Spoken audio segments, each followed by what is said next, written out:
From Valued. I hope you're well on this sunny, well, not quite so sunny, is it? 15th of December 2021. Obviously, there's been some news around COVID. We're entering some more lockdowns or virtual lockdown, shall we say, working from home, having to show passes when we go into certain venues, things like that from today. So, seems very, very apt to have the discussion today around budgeting. And the one thing that is extremely critical for every single business owner to succeed in 2022. As you know, I'm very, very passionate about helping business owners achieve their goals. I'm extremely keen to ensure that we are here to help and support all of our clients get through the pandemic. And as we go into 2022, really, really passionate and really, really happy to be able to help any clients that we can. But it's not just about clients, it's about all the lives that we affect. So the staff that all of the clients employ, the staff, the team that I'm so lucky to work with. But it's also about all of the connections that we make over the years, all of the people that we can impact as well. Now, today's theme is all about budgeting. It's all about making sure that you've got a budget for 2022. One of the things that I'm a huge believer in is having a plan. And that plan was thrown out the window as soon as COVID hit, as soon as the first lockdowns hit. We always knew what we wanted to do, but the financial plan kind of went out the window a little bit. We were very, very lucky. We were able to continue to trade during the pandemic. There's lots of our clients weren't able to trade during the pandemic, but we were very, very lucky. So what a budget is it's a plan for the next 12 months. Sometimes when you're going out there and you're trying to set a budget for a bank for a loan, they may require a budget for the next 3 to 5 years. In my honest opinion, 3 to 5 years is probably too long to do a budget. So just want to talk through the reasons why you would do a budget. Now, always start by saying, please say hi. Just let me know you're there. It'd be great just to actually hear who's watching this, see who's watching this. It'd be also absolutely fantastic just to see the people that are watching this, do they have a budget or not? So please do ping me a message. It kind of gets a little bit lonely standing at the screen, just wondering whether anybody's out there. So please do send me a message. That'd be really, really appreciated. Just let me know that you can hear me all right and everything's working fine. Thank you. Right, so let's get kicked off. Hiya, Colin. Hope you're well, mate. Hope you're well. Right, so why do we actually have a budget? One of the things I would love to do is have a bit of a poll, and please put in the comments afterwards. Do you actually have a budget? Do you use a budget? Why don't you use a budget? Colin, I think that's very, very honest of your good self there. Of course, I don't have a budget. There's many people don't have a budget. Yeah, many, many people don't have a budget. But the crucial part for me is why should we have a budget? What a budget's going to enable us to have is a clear plan for the next 12 months. It's going to know what turnover we have to hit, what our cost should be, what our overhead should be, and hopefully, if everything remains the same, what our profit should be. That's going to give us something to aim towards. It's going to give us a target to aim towards. And we all know that when we have a target, we do better. We do a lot better. So it's always worthwhile having a target to hit. So please do set a budget. What else is it going to allow us to do? It's going to give us the ability to understand investment opportunities. That sounds a very fancy word, doesn't it? But what does it mean? It means when something comes along, something impacts us, you find somebody that comes along, you go, wow, I'd love to employ them. You can look at the budget, you can say, have I got the money to be able to do that? If I employ this person, what's the impact on the turnover? If this person was to leave, what's the impact on the turnover and the profit?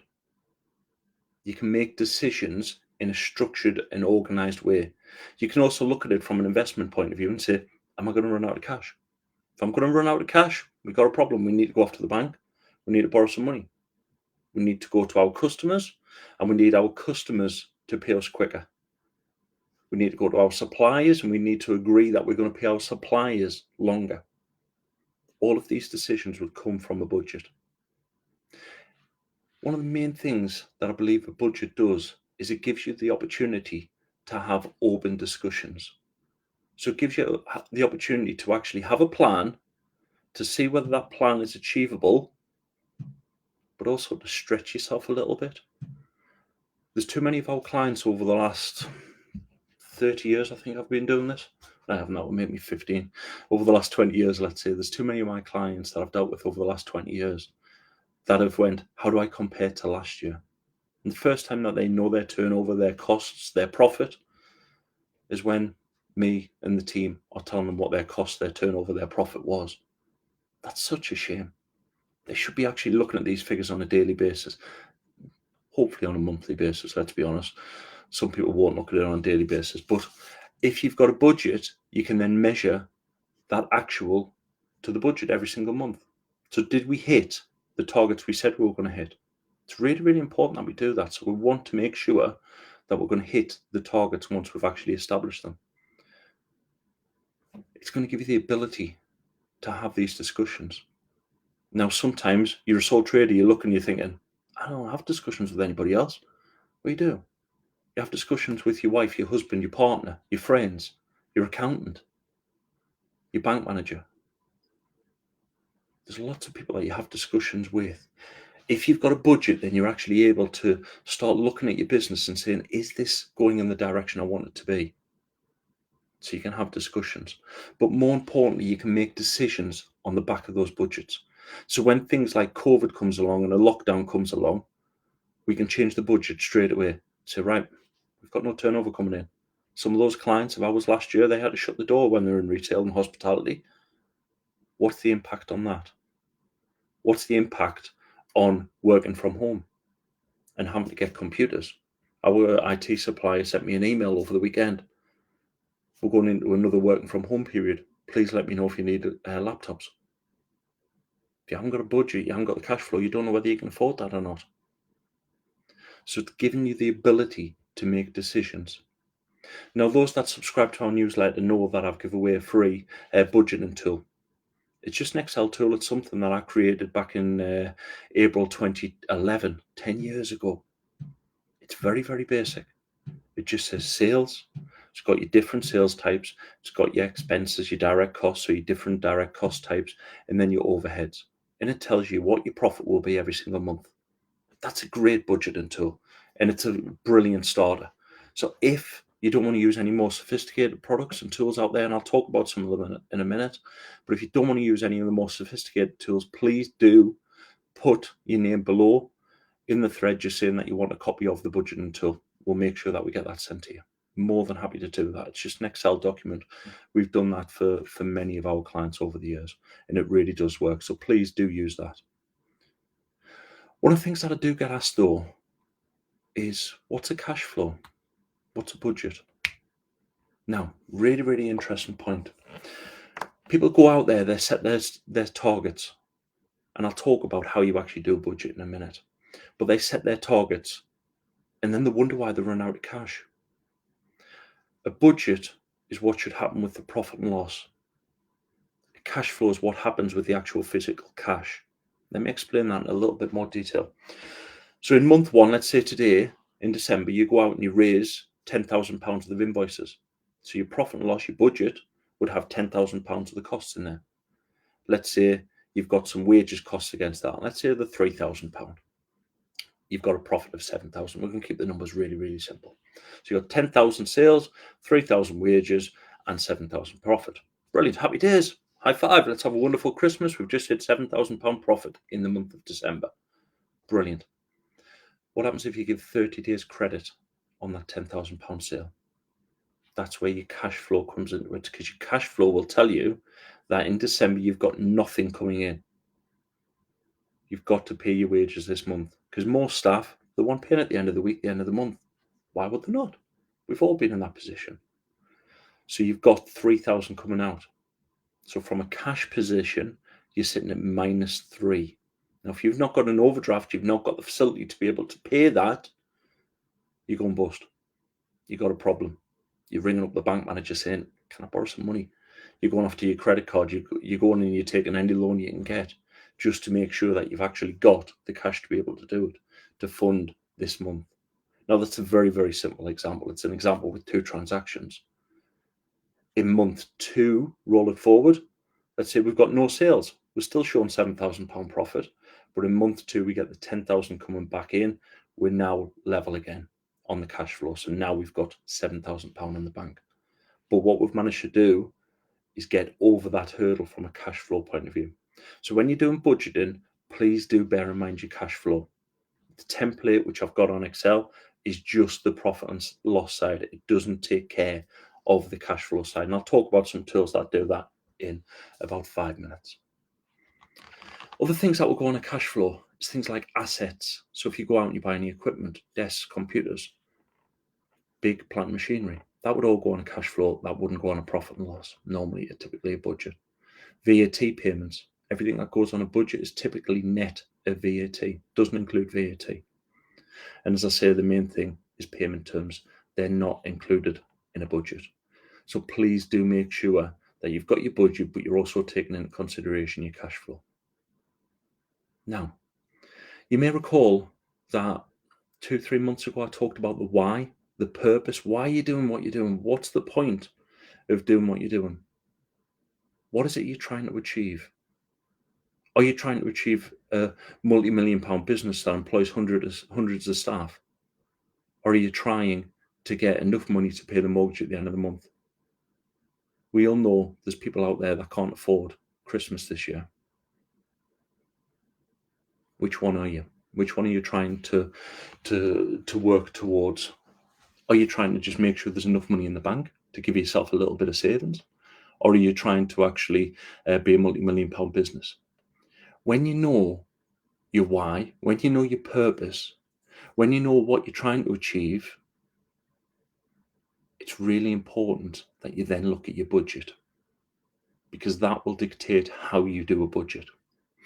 There's too many times that I've seen in the last 20 odd years of my profession where people look at a budget, and I was trained to do a budget this way, fully qualified accountant trained to do a budget this way. Look at last year's sales and add 5%. Look at last year's costs, the gross profit, and make it 1% better. Look at the overheads, keep them roughly the same. That's what your profit will be. Thank you very much. It doesn't work like that in my eyes. Because how many of us as business owners go, I like a new car. I like to go on holiday. I like to employ that extra member of staff. That gives me a bit more time with the family over Christmas, or whatever it is we're trying to achieve. I want that big new office. Whatever it is we're trying to achieve. To me, when we're looking at budgets, it's really, really imperative. It's vital that we look at the bottom line. What is it that we're trying to achieve? Make sure that we've got enough cash at the profit level to do what we're trying to achieve. So if you're there and you're saying, right, I want to go on a holiday. One of my clients is desperate to go to Disney, and it's going to cost them, I think it's around about £10,000. So what have they got to do? They've got to make £1,000 a month extra profit so they can take the money out to then be able to go to Disney. It's not a tax allowable expense, so it's not going anywhere near the profit and loss, but it's got to come out the profit bit. It's got to come off the bit after the profit line. So you know that your profit has to increase by 12,000. If you imagine we're looking at the profit line, our overheads, what do we need to change there? Our gross profit, and then what do the sales have to be to hit our profit at this line? I call it bottom-up budgeting. So it's looking at the bottom line and working back up there. Now, what you're going to have is you're going to have things that may happen. You may have seasonal trends. So right now, I'm in County Durham. If you're coming out and you're trying to sell ice creams, if the ice cream man suddenly comes around, probably not going to sell a lot of ice creams in December. A couple of weeks ago, I was out and about. It was raining. If someone was selling umbrellas, I definitely would have bought one. So there's certain times of the year that seasonality will come into your budget.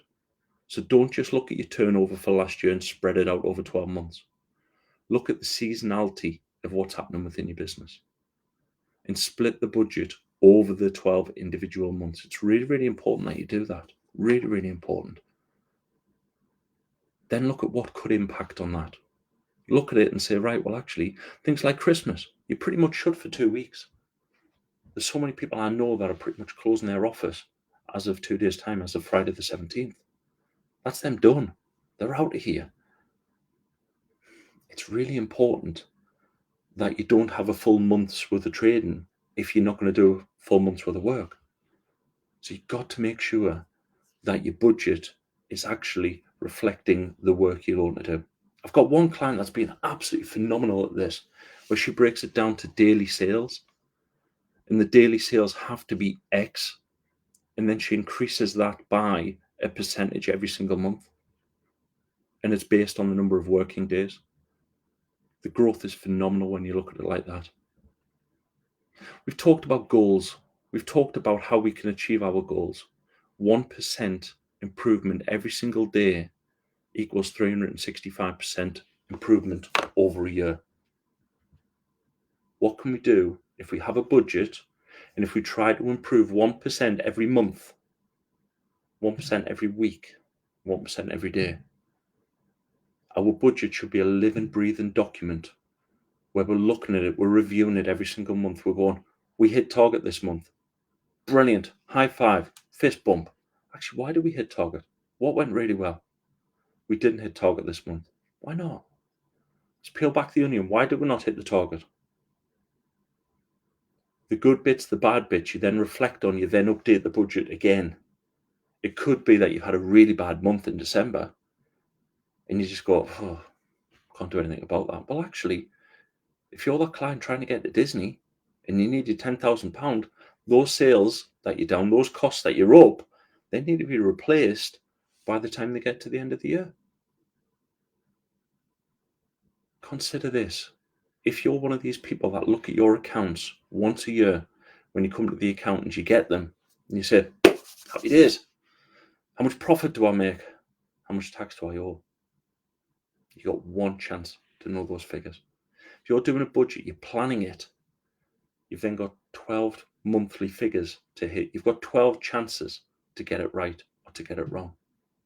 It's really, really important that you do a budget. And it's so simple and so easy to do. The art of actually thinking about it, writing it down, will help you to achieve your goals.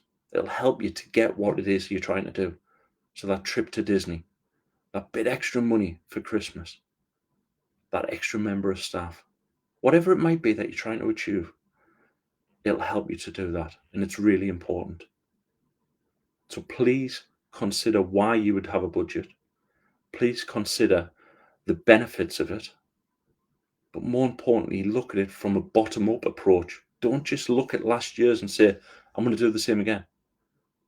Because guess what? Last year, we're in the middle of a pandemic. We're at the start of the pandemic. A lot of clients shut the door for months. You look at graphs of most people's businesses, they went from like that from turnover down, and then they're going back up again. Why do you want to base your targets based on last year when you're in a pandemic? You don't. You want to base your targets on the future. You want to base the targets on what you can do. I always remember talking to a client who sat there one day and she told me, been speaking to everybody in the industry, they're all having a horrible time. I then told her she was up 42% turnover this year to last year. The reason all of her competitors were having a horrible time was she was taking all the business off them. That was because she had done a budget. So please do a budget. Please spend some time. It won't take a long time. It'll take an hour maximum. And go into 2022 with the best option for yourself. You will achieve more by doing a budget, in my opinion. Now, how do we do our budget? There's various different ways. One of the things that we can do is we can use this free Excel sheet, which I'm more than happy to give off to anybody that wants that. That's not an issue whatsoever. The other way is to use sophisticated tools and software out there. Now, the one that I use is a tool called Fathom. I absolutely love it. So if you Google Fathom HQ, I think it is, absolutely phenomenal tool. Phenomenal tool. If you're a client of Values, please do get in touch because we're more than happy to help you, to talk you through how to do it. We can work with you to actually work on your budget, but it's really, really important that you use the right tools. Tools like Fathom will allow you to do the budget, the profit and loss, and the cash flow side all in one go. So you're not having to guess what might happen to your cash flow. So if you're a very, very simple business that doesn't have a lot of debtors and creditors, Excel budget's fine. If you're a business that's a bit more complicated and you need to work out what's going to happen with your cash flow as well, use tools like Fathom. And like I say, if you're a client valued, speak to your client manager. We're more than happy to talk you through doing a budget. We can help you to do that. That's not a problem whatsoever. Not a problem. You're very welcome, Darren. You're very, very welcome. I'm a huge, huge fan of Fathom. So I would seriously recommend it. The team at Fathom are absolutely brilliant. And those that have watched some of the lives from during the pandemic will remember that Darren was part of the value team, very, very special part of the value team. And we used to do the lives together. Darren's actually at Fathom now. So he's more than, I'm sure he'll be able to help anybody that needs some help there as well. But absolutely love that software. Right. So you're going into 2022. 2021, it's been all right. It hasn't been the best. We're finishing the year, a bit more uncertainty. Not quite sure where we're going to end up in January 2022. But please, from the bottom of my heart, go into it with your why, go into it with your purpose, and go into it with your budget. Because if you've got those three things, you're going to make sure that you're having a better, happier life. That's the one thing I would wish for you for Christmas. In the meantime, if there's any questions, more than happy to answer any questions. I'll also be lining up on the Facebook page as well, so I'll be able to reply to any messages that come through on that. So if you have got any queries, don't hesitate to get in touch. If you want a bit more detail about what I've been talking about, we're more than happy to help, as we say. We'll also be doing a follow-up blog with some links to the various things that I've talked about today as well. All that's left is Merry Christmas. I hope you have a wonderful, wonderful 2022. And from me and the Value team, I wish you all the best. Thank you, everyone. Merry Christmas. Take care.